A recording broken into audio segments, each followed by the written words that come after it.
How you guys all doing today? Welcome to the channel. If you're not subscribed, make sure you hit the subscribe button. So anyways, in this video we are going to be swapping this motor back into this car right here. So without any further ado, let's swap this motor into this car and then give it the first fire up and see how she runs, guys. So give me 1 second, I'll be right back on. So first thing we have to do is we have to get this HPI motor out of here with the Duratrax 0.16 internals in it. We got to pop that out of there, and then we can move on to the next step. So give me a second, I'll be right back. Okay guys, just removed the fuel tank on here. Just got the fuel tank out of the way. Next I got to pop this muffler off. So let me pop this muffler off and get you guys right back on. Okay guys, I got the muffler back off of here. For some reason, when I took this muffler off, there was no gasket in there. It's like the gasket totally disappeared and the screws were loose. It's very strange, guys. I know for a fact that I put a gasket in here when I put this together. I know for a fact because I had two and now I have one. There's not even like remnants of it. So anyways, next step is we got to get this engine out of here. So be right back. Okay guys, back on. We got the motor out of here. This is the HPI motor with the torque 16 internals inside of it. So we got this back off of here, and we're gonna take everything and put it onto this engine now. So let me get everything off of here and be right back. So how you guys doing? Welcome back. Now we got everything off of the old engine. Now the next step is to reassemble everything onto this engine, back onto here where it originally came off of. So I am going to put this pull starter back on here real quick. All right, let me get this pull starter back on and we'll be right back on. Okay guys, we got the pull start back reinstalled onto this beautiful motor here. And now we have to move on to the next step, which is going to be the clutch. Let me make sure that this camera's pointing where I want to. Okay, get you guys up good enough angle now. Okay. So we're going to be putting this clutch back on here. So I'm going to make sure it's nice and clean over here. This way we got no kind of binding or any kind of grit or anything in here to cause any kind of one-way issues. I see one little granule or something in here, so clean this up real quick, get this ready. All right, let's put this back on here. So now I'm gonna assemble this on camera because the reassembly of the new motor is much more satisfying than watching me take the same stuff apart like 10 times, I'm sure. So we just have to tighten this back down. Let's do a proper job this time. And let's put some thread lock on here. This way we don't have any issues. Since we have thread lock anyways, let's put some on here. I'm gonna put an adequate amount of thread locker in there. Just some blue stuff. I don't have anything any more stronger than this right now, so we're gonna use this stuff. Should be quite adequate. So we're going to tighten this puppy down now, and so what I'm going to do is I'm going to hold this engine with this rag right here. I'm going to hold the flywheel with this rag because I got to hold this flywheel with these pliers here, and I don't want to mess this flywheel up. This flywheel is kind of made out of monkey metal. Some of you guys know what I'm talking about. We have a monkey metal freaking flywheel here. You just want to snug it down. You got to remember you're working on a little tiny car with big giant tools. So you don't want to, we don't want to be killing stuff over here. We're not trying to kill this thing.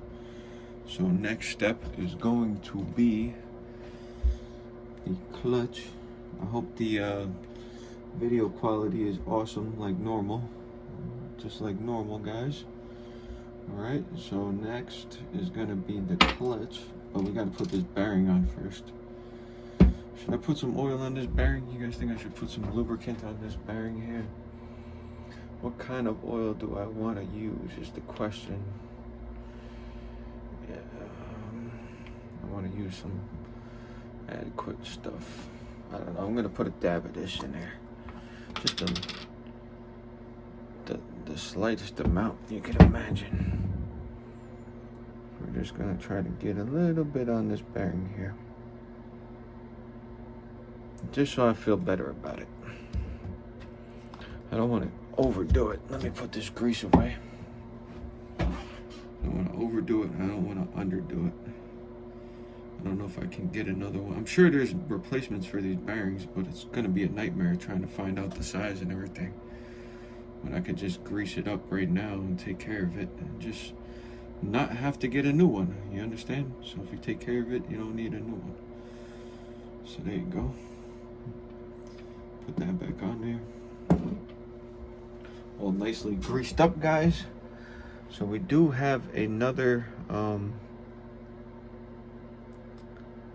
little bearing here in the front. I'm gonna put some grease on there too. I'm gonna put the same grease. We're using this stuff because it's good for 540 degrees, which I don't think we're gonna be getting up to 540 degrees, but you never know. You never freaking know, guys. So I want to get some on there. I can't get my finger in here, so what I'm gonna do is where is this bearing gonna be sitting? Right here. So I'm gonna try to put it on from the back side like that. Alright, so now what we do is, oh well, the bearing come right out. Now I can get the grease on there real good. There you go. Get the grease right on there real good. Alright, stuff it back in its home. All nice and greased up now. Nice and greased up, guys, ready to go. The unfortunate thing is with this car right now, the freaking the servo is dead, so the most we can do is reassemble and fire her up, but that's pretty good. That's pretty good. We're gonna try to do that. So that's what we're gonna try to do, guys. So let me get this clutch. We got to put this crazy clip back on here. These clips are not the easiest things to reinstall without shooting them across the room. So I don't know what kind of clip you call this. Is it like a C clip or a retainer clip or something like that? You guys see that we got that nice and lubed back up, perfectly Loctited back in place. It's rolling nice and smoothly. That's exactly what we want. Want nice smooth operation here, so that we don't have any problems, guys. This way we don't have no problems. Perfect, perfect, perfect. Next step is going to be, oh yeah, I took the screws out of the carbon. I didn't take the carb out of the motor, out of the engine, I should say, the engine. So the engine's gonna be in the car like this. The carb's got to be facing like this. So let's put this carb back in while it's still easy to work on. You know what I'm saying, guys? So these are the larger screws that I had bought like a few months back. That was one of the first repairs I'd done to this thing, was put these larger screws in here because the originals had stripped out. So now we got 3.5 mil screws in here. And before I put any kind of tension on, I'm going to put both screws in this. You guys should always do the same thing before you put any kind of, start tightening it down. Make sure the other side can screw in before you start tightening it down this way. All right, we have no strippage whatsoever onto this. No strippage going on. All right, first test of the compression. I haven't pulled this cord yet. Ooh, that feels nice. Feels like high compression, baby. Feels like high compression. Feels like brand new. Brand new Tamiya motor assembled, guys. So now, let's put this puppy back into its home. I want to also show you guys another little upgrade thing that I've done. These are hex hardware that hold the car, the motor to the car, and they used to be Phillips head screws. And I got these out of the motor mounts that come off of the RS4. The extra motor mounts that were on the motor mounts that I didn't need for the new motor had these hex screws in here, so I have to figure out the length. These are 3 mil by 30. So this is a 3 by 30. This has to be a 3 by 10. So if you need if you want to upgrade the hardware that holds your motor into your car, you're gonna need a 3 mil by 10 mil hex screw. This way it is very easy to take the motor out and put the motor back into your Tamiya TGS-R. If you so happen to have one of these, if you're lucky enough to have one, then you will be able to take it out and put it back in very easily if you have hex. But if you have the Phillips heads, it's no walk in the park to put this motor in and out with the Phillips head ones.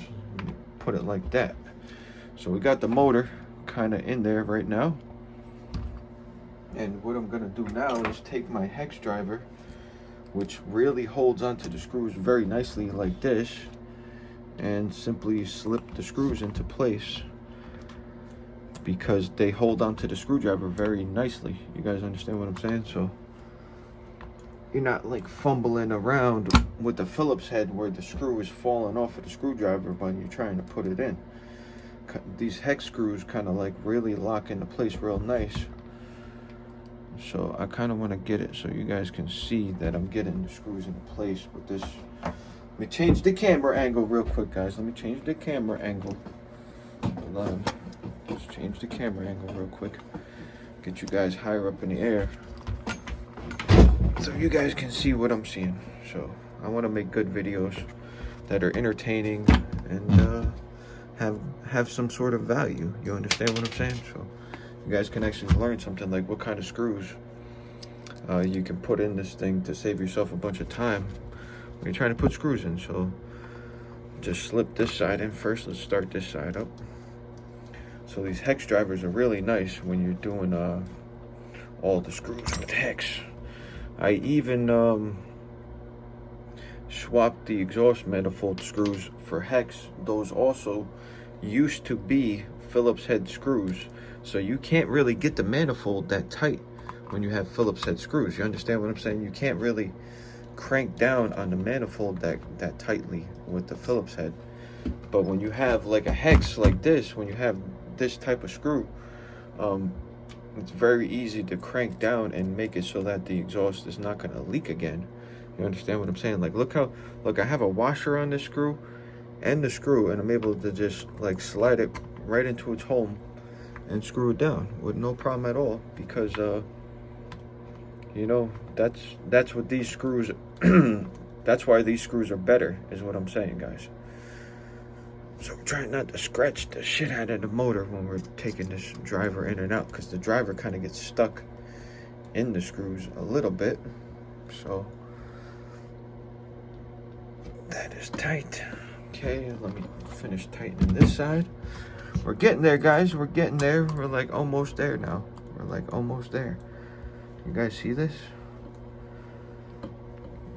So I hope you guys like the editing style that I'm choosing to do. I like edited out the stuff that I considered might be a little boring, watching me take that engine back out. But let me know down in the comments how you guys prefer the videos.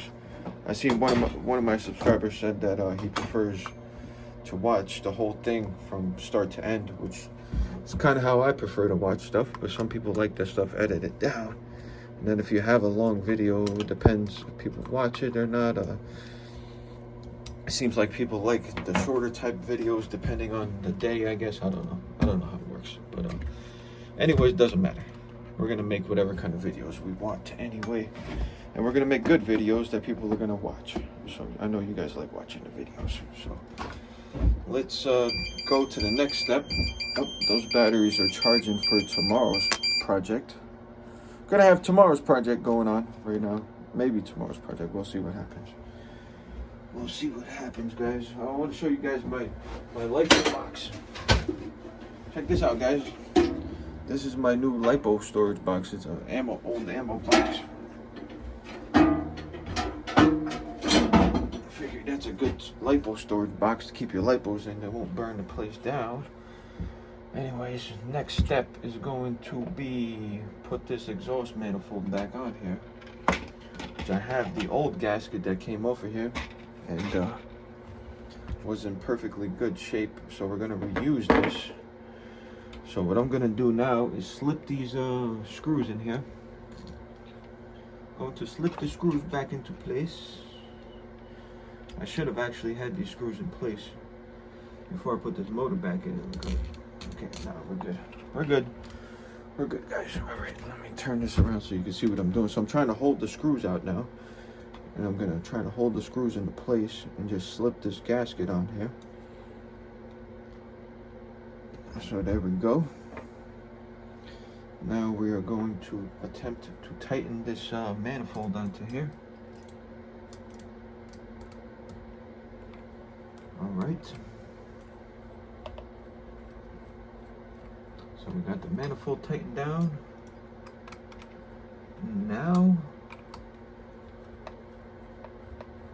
we can just keep screwing this down, pretty much. Try to tighten it down evenly. You guys can see the side angle. I'm just gonna screw this thing down. Tighten this side down till it gets snug. That's snug. Now we'll tighten this side down till it gets snug. And then give her a little crank down. Because you really can't tighten these very good with the Phillips head screw. Because you can strip the screw out very easily. You understand? So that's tight. And in fact, I think I stripped out one of these screws one time. It was very, on one of the cars I had the screw stripped out. I don't remember which one. I think it was on the HPI motor. The HPI RS4 that I have, the NASCAR one. So that's why I bought these screws, was to switch all of the screws out on all of my cars for hex. Now that is bolted down back in there perfectly. Everything is adequately tight. You don't have to worry about the Phillips head screws. Strip it out. We now upgraded all the hardware. Now totally replaced the piston and sleeve inside this motor. I did take this out and check. This is a regular size servo, but we got to get one to fix it. So we gotta do that next. We gotta fix that. So I did take the servo horn off and stuff like that. This way I'm ready to fix it when we can fix it, guys. So now what we have to do is we have to reinstall this fuel tank, which always spills fuel all over the place every time I reinstall this freaking thing. So this should be fun, let me just say the least. I think I'm gonna go up through here with the hose. This is the problem. Every time I do that, it like shoots out all over the place. Anyways, we got a little bit of nitro in there. We're gonna get some brake clean eventually, and we'll brake clean it out of there, I guess. So now what we gotta do is we gotta screw down this fuel tank with this oversized screwdriver for no reason. You know me, guys, you know how I roll. We got this 6-foot long screwdriver to put this little tiny screw in. Don't worry about that. Don't pay no mind to that, guys. So hopefully we get a servo in real soon so we could take this out for a drive, you know my stuff, like all my stuff is shelf queens, but all my stuff, I drive everything for what it's worth. Let's put it like that. Why do you think everything's broken all the time?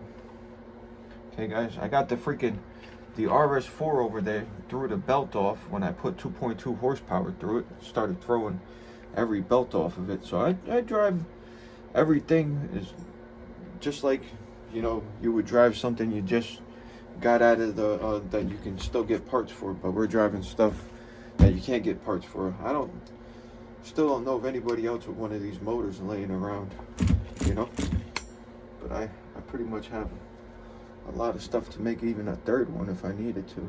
So you know where the rare Tamiya motors are.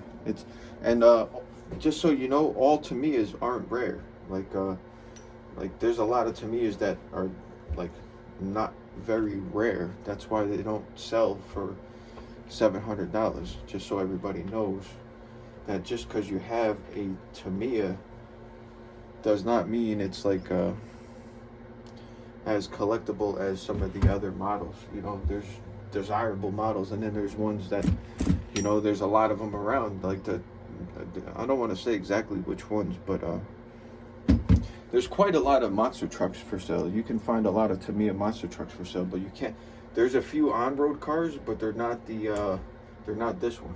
So there's a couple older on-road ones for sale on eBay, but they're not like TGS-Rs. So that's all I'm gonna say about that. Just because you have a brand or something like that doesn't mean it's like extremely collectible. It comes down to which model exactly you have. So now you guys can see we are getting serious here, and my engine heater just broke on me just a few minutes ago. I'll show you guys what I'm talking about. So my engine heater, the clip for my engine heater just ripped off of here. So the last time I was heating up an engine, I guess that happened, and I didn't realize it. I didn't realize that happened. I just thought of this just now as I was gonna fire this thing up. It was like, oh yeah, kind of ripped the end of that off. So what I was actually gonna do is I was gonna clip these off of here and just put this on here for now. This way I could just run this big old light bulb and throw that out or whatever. But then I can't use my other light bulb. But I can convert the end of that other light bulb to run on this, because I have another end that I can attach to that light bulb that'll convert it to this end. So anyways, long story short is I now have to sit here for 5 minutes and waste your guys' time and do this. I'm not wasting your time, but if you guys want to see how to replace the end of an electrical thing, that's what we're going to do right now. So that's what we're going to do, guys. So let me move some stuff around, because don't need these tools right now. I might need the tuning screwdriver. I do not need this, or this, or that. And put this back in its box. Okay, so I don't need the light bulb right now. I need this over here. This is the end. Let's see what I'm gonna do with that. All right, guys. So let's fix the end of this electrical connection real quick, so that we can start this up, because I can't start it up otherwise. Alright, so this is my electrical bag here. And I can solder this thing. This is like the world's oldest soldering iron. It doesn't work, so it doesn't matter. It still works, but I can solder this, but I don't know if I want to solder it right now. I may just put it together and put some heat shrinks on there. I do have these connections here. Oh, you guys aren't even in tune with what's going on, huh? I do have some connections here I can put on. I don't want to use those connections. Let me see. Maybe some of these blue ones will do it. I don't know. I don't know what the hell I'm doing, guys. I'm just making this stuff up as I go along. So let's see what else I got wires and switches and stuff.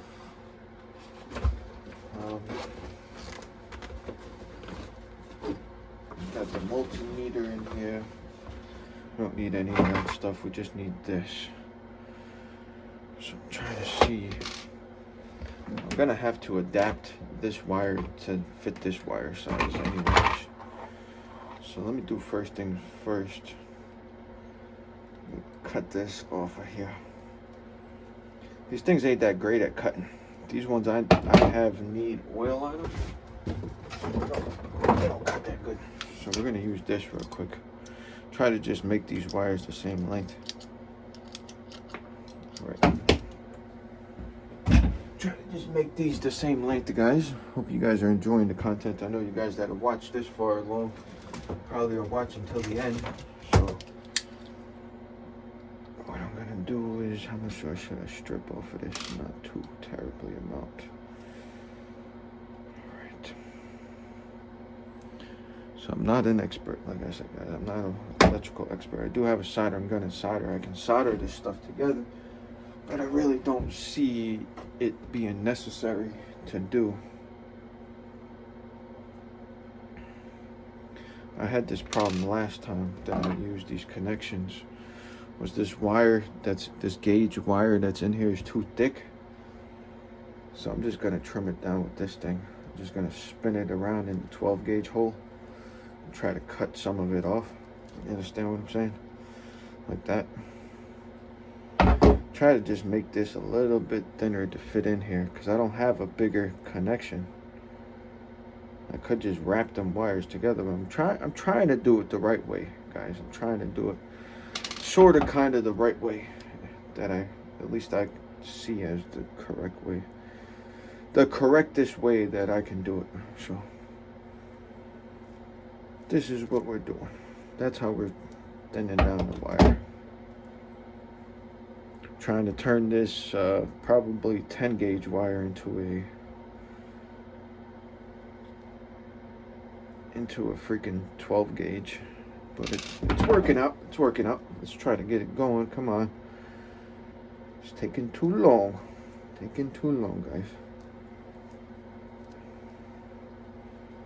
Alright, so we got some more wire off of there. I think I trimmed too much of the skin off of this wire. That's alright. We'll put a heat shrink on there. We'll put a heat shrink on there. It'll be good to go. Heat shrinks fix everything. Alright? Just remember that. Heat shrink fix everything. So we'll put a heat shrink over here for later. I'll put it on the other wire. I gotta make sure I connect this to the right side. Blow the freaking do something, I don't know. Do something out, right? Anyways, let me connect this all together and I'll be right back on. So there we are, guys, all fixed up. This side's not perfect, but I cut too much of the backing off the wire here, but it ain't nothing's gonna happen. The other side's all tight, so it's all nice. We just use crimp connect fittings on there. So now let's try to preheat this engine for the first time with the new parts on it. All right, how's that sound, guys? And I fully charged this LiPo up right before this, so this thing should be screaming now with this new connector on here. With this freaking connection, this real thick connection we got going on, plus everything else we got going on for it. So this is probably going to take a few minutes to heat up. So let me preheat this and I'll be right back on, guys. All right, guys, we got this thing super duper heated, just like it's on the surface of the sun. Something like that. That's kind of heat we got going on inside of here. So inside the motor itself, just had a good reading. No, I got no good reading. Anyways, it's like 100 and something inside, which should be adequate. I've actually never broken in an ABN motor before myself. Now, the proper way to prime your engine also, I don't know if you guys know this or not, is you should open your throttle full throttle while you're priming. This way it makes it easy for the fuel to start flowing. And you can actually see it.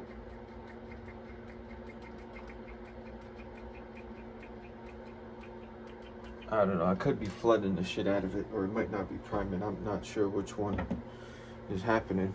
So let's find out. Let's see if this brand new ABN piston and sleeve, let's see if this baby will start.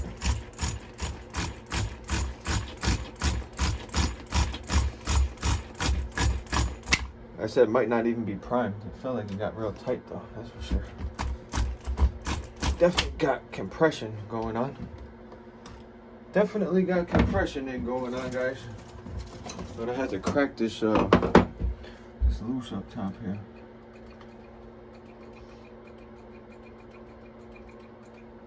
I don't know if I can tell if there's fuel going in there or not. I should actually be using a flashlight, but I don't know where I put the flashlight right now, guys. Don't know where I put the flashlight right now. So let's try to fire this piece of crap up.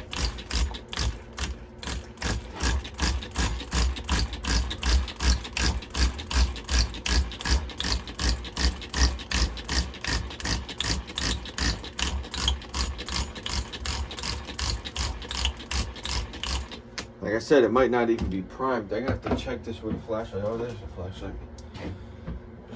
I'll make sure this thing is actually priming. Oh yeah, it's definitely got fuel going into there, so that's not the issue for sure. I never check the piston orientation compared to the other one, so I could have the piston and sleeve in there messed up, or not.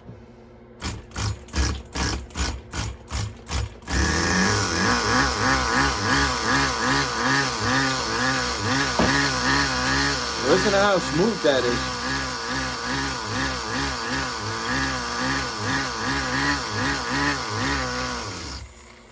You guys hear how freaking smooth that is?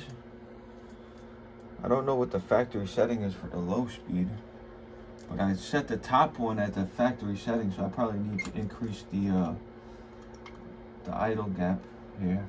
Let's try a little bit more idle gap. First startup, baby. First startup of the freaking ABN TGS-R.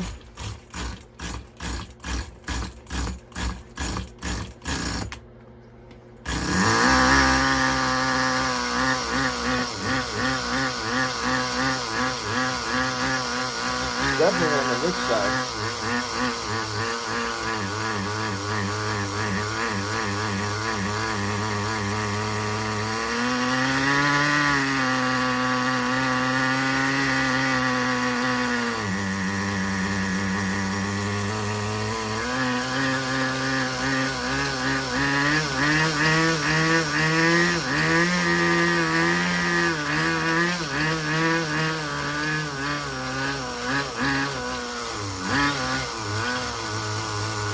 I don't know, something ain't right.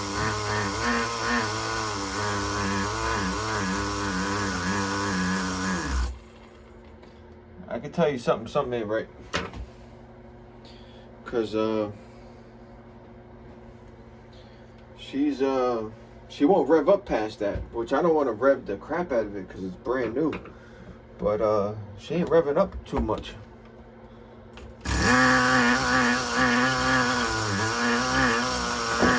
Definitely had more power before.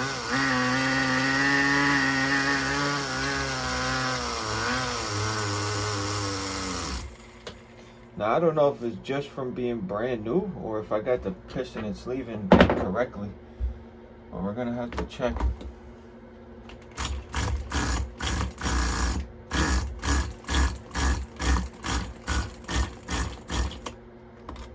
Yeah, before we do anything else, let's get the other Tamiya TGS-R out here and let's pop the head off and check if we have the head on correctly. Okay guys, I got the other TGS-R out here that I've never had apart, and we're about to find out if I put the sleeve in correctly or not on that other one. So I don't know if I put the sleeve in correctly or not, because I don't know if I had put it back on right or not. All right, let's see. This one, the notch is way over here toward the screw hole. All right, so I definitely don't got the sleeve in right, and we just did the first startup. Okay, that's starting things off on the right foot. That's starting things off on the right foot. So I'm going to show you guys up close. The sleeve on this appears to be just past this just past that screw hole for some reason. All right, so let's get the other one apart and let's fix it. All right, be right back on. All right guys, let's check out how I actually had it put together. Let's see how I put it together, guys. I think I messed up on this one. I might have messed up. Hey, you don't know if you don't try, right? That other motor ran fine with the sleeve the way it was. So how was I supposed to know? I wasn't I should have been paying more attention when I took it apart. I had a video. You know, the messed up part was I had a video of I had a video of myself taking it apart, and I didn't post it up, and then I like deleted it to make room on my phone, and now I don't even have the video to go check and see what the hell we have going on. All right, let's compare these side by side. All right, so I got two of these, if you guys don't know already. Let's check them out side by side. So the little notch in the sleeve is facing there. I got the freaking notch facing over here. So we gotta move this. We gotta move this. See if this got enough pinch to lift this off up. Not really. You would expect it to, being brand new, but it don't. It definitely gets stops at the top. So I'm not questioning whether it's brand new or not. It definitely stops at the top. But now I can't seem to lift this damn thing. I don't want to do no damage to it. You understand?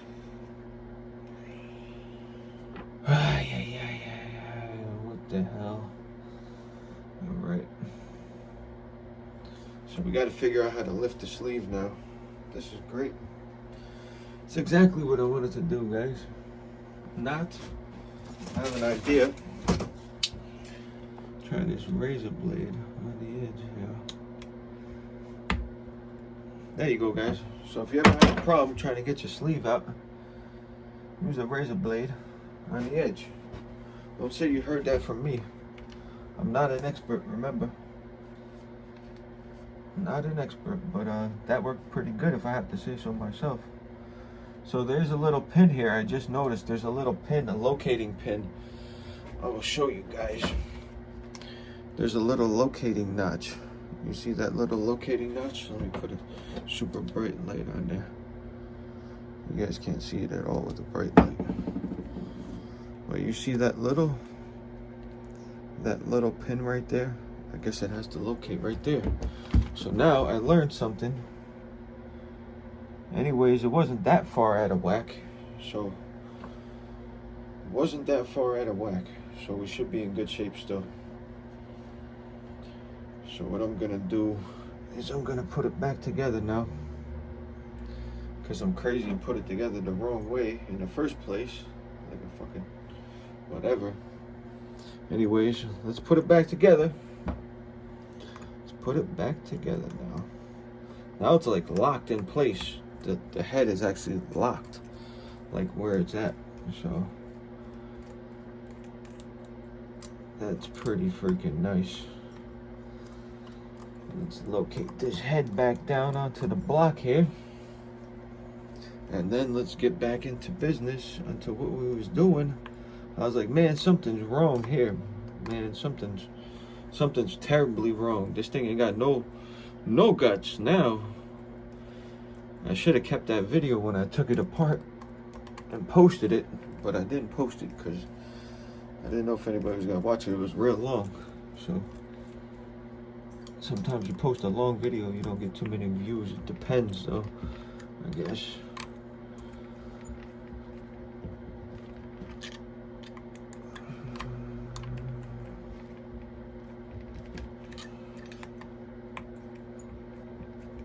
Alright, we're pretty much locked into place now.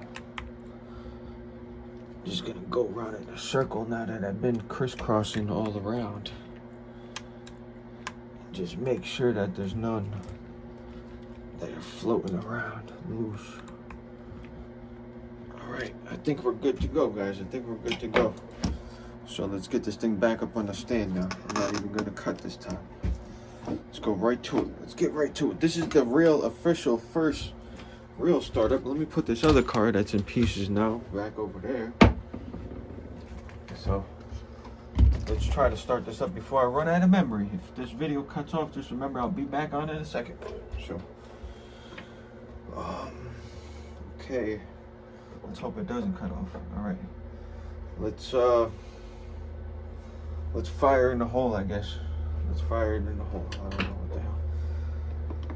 Let's go right to trying to fire it up. All right, get this on the center.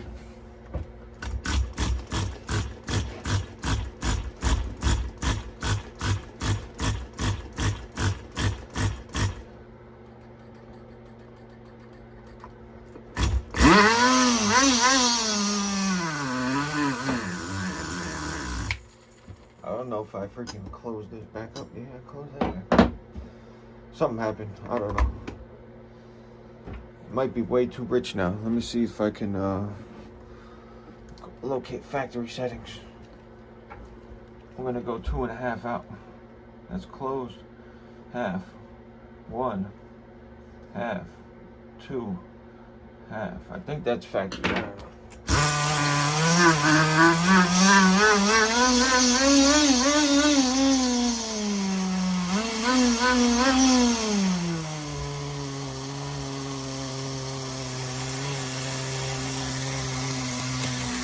It was probably still warm from that engine heater anyway. Fired right up, so it doesn't matter.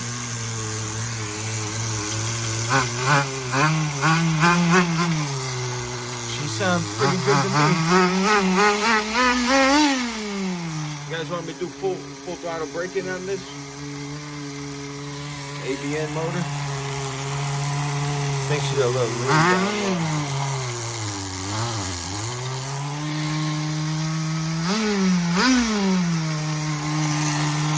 Idle gap is a little big.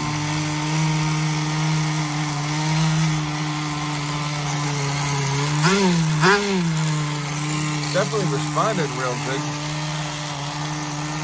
Definitely not questioning the performance of it. Just the idle.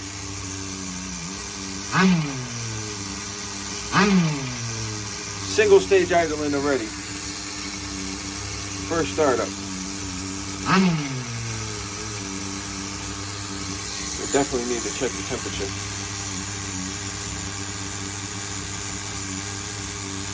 Alright, we're definitely good. I'm running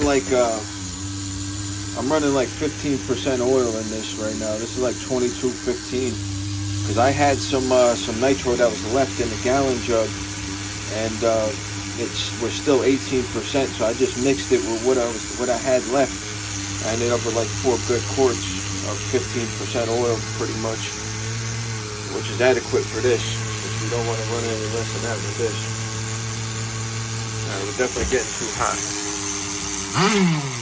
At least for this style motor. Alright, I think we want a little bit richer. We don't want to run this at 300 degrees when it's new.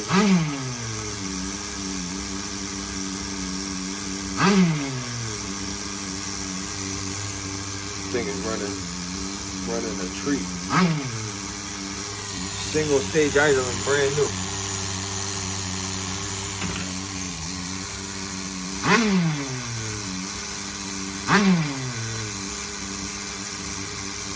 Everything brand new. Rod, piston and sleeve, and piston pin. All brand new, baby. All brand new. Look at that. Definitely a little too hot still. I'm gonna say too hot.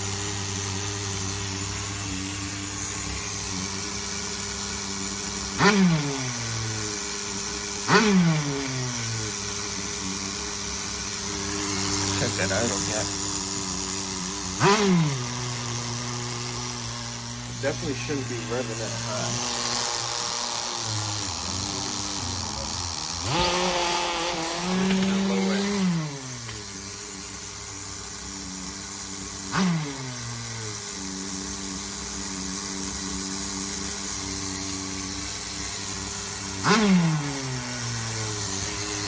But it even sounds like the high end is still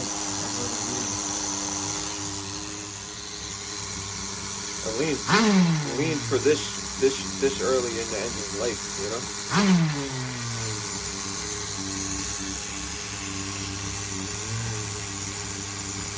Now we're talking.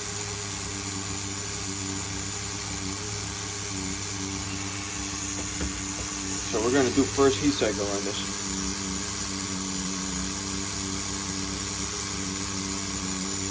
So how she run, guys, from completely assembled by somebody who don't know what the hell they're doing. I wouldn't say it's too bad.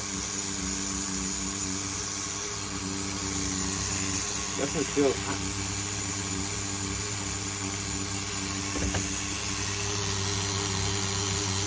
everything is breaking in, so it's gonna be getting hot and stuff.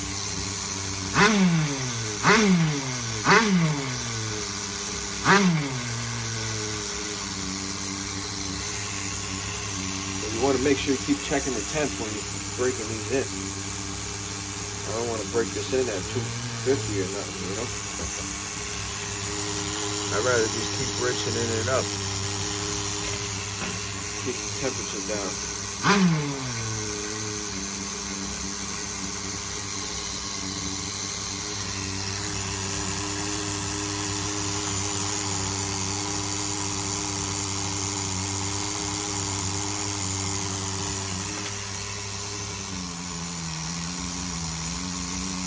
I know I'm getting greedy.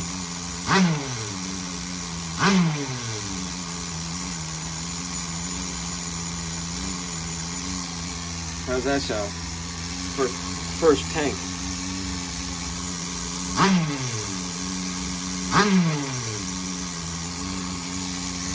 So you want to provide enough fuel to keep it cool.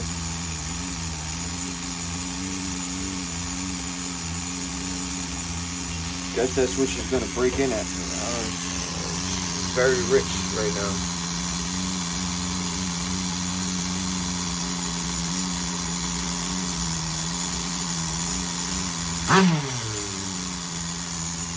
Sounds like she's gonna be a screamer, guys. Once we get that servo in there, she's gonna be off the freaking hook, guys. So I had you guys in the tripod, just like you guys are like standing next to me during the project. You understand?